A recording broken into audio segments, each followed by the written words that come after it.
Il était une fois une souris. C'était une souris affairée, fouillant partout de ses moustaches dans l'herbe. Elle était affairée comme toutes les souris, affairée dans des affaires de souris. Mais un jour, elle entendit un bruit étrange qui grondait dans sa tête, faisant loucher ses yeux, dresser ses moustaches. Elle s'étonnait.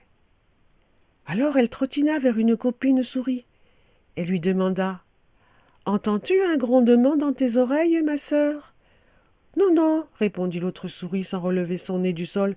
Je n'entends rien, je suis occupée, tu me parleras plus tard. » Elle posa la même question à une autre souris qui la regarda d'un air ébahi. « Es-tu folle dans ta tête? Quel bruit ?» Elle se faufila vite dans le trou d'un arbre à coton couché sur le sol. Petite souris haussa les moustaches et reprit ses occupations, bien décidée à oublier cette affaire de bruit. Mais le grondement reprit de plus belle. C'était faible, très faible, mais c'était là. Alors, elle décida de faire juste une petite enquête.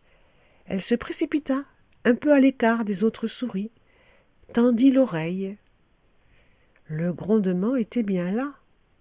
Elle écoutait de toutes ses forces, et elle entendit soudain une voix dire « Hello ! Hello, petite sœur !» disait la voix. Et Souris bondit presque hors de sa peau, cambrant le dos et la queue, prête à courir. « Hello !» répéta la voix. « C'est moi, frère raton laveur. » En effet, c'était bien lui. « Que fais-tu là, toute seule, petite sœur ?» demanda le raton laveur. Souris rougit en plongeant son nez dans le sol. « J'entends un grondement dans mes oreilles, et je me demande ce que c'est, » répondit-elle timidement. « Un grondement dans tes oreilles ?» répondit Raton laveur en s'asseyant près d'elle. « Ce que tu entends, petite sœur, c'est la rivière. »« La rivière?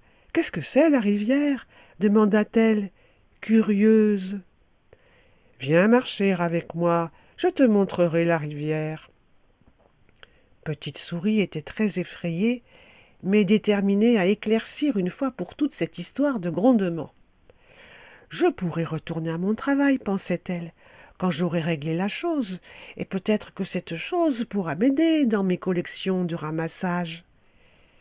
Et mes sœurs ont toutes dit que ce grondement n'existait pas. Je vais leur montrer. Je demanderai à Raton laveur de me raccompagner et j'aurai des preuves. « Très bien, mon frère Raton laveur, conduis-moi à la rivière, je marche avec toi. » Petite Souris marchait avec Raton laveur, son petit cœur palpitant dans sa poitrine. Raton prenait des chemins étranges, et elle sentait les odeurs de 1000 choses qui passaient par là. Souvent, elle était tellement effrayée qu'elle revenait presque en arrière. Finalement, ils arrivèrent à la rivière. C'était énorme, stupéfiant, clair et profond par endroits, sombre à d'autres endroits. Elle était incapable de voir l'autre rive, tellement c'était grand. Ça rugissait, chantait, criait, tonnait dans sa course. Petite Souris vit les grands et petits morceaux du monde charriés à la surface des eaux. « C'est super puissant, disait-elle en cherchant ses mots. « C'est une grande chose, répondit Raton laveur, mais laisse-moi te présenter à une amie. » Dans un lieu plus lisse et plus ombragé, il y avait un nénuphar, d'un vert brillant, sur lequel une grenouille était assise, presque aussi verte que le nénuphar, avec son ventre blanc. « Salut, petite sœur, dit la grenouille, bienvenue à la rivière. »« Je dois vous quitter maintenant, interrompit Raton laveur. Mais ne crains rien, petite sœur, désormais Grenouille prendra soin de toi. » Et il disparut le long de la rivière, à la recherche de nourriture qu'il pourrait laver et manger. Souris s'approcha de l'eau, regarda et vit le reflet d'une souris effrayante, Qui es-tu demanda-t-elle au reflet.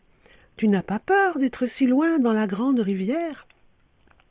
Non, répondit Grenouille, je n'ai pas peur. J'ai reçu à ma naissance le don de vivre au-dessus et dans la rivière. Quand l'homme-hiver arrive et gèle cette médecine magique, on ne peut pas me voir. Mais dès que vole l'oiseau tonnerre, je suis là. Pour me rendre visite, il faut venir quand le monde est vert. Je suis, ma sœur, la gardienne de l'eau. Incroyable, balbutia Petite Souris. Voudrais-tu avoir un pouvoir de médecine magique? Demande Grenouille. Un pouvoir de médecine, moi? Oui, oui, si cela est possible. Alors, accroupis-toi, aussi bas que tu le peux, et saute, aussi haut que tu en es capable, et tu auras ton pouvoir, dit Grenouille. Souris fit comme on le lui enseignait. Elle s'accroupit aussi bas qu'elle put, et sauta. Et alors, ses yeux virent les montagnes sacrées. Elle ne pouvait en croire ses yeux, mais elles étaient bien là, les montagnes sacrées. Elle retomba sur terre, mais atterrit dans la rivière.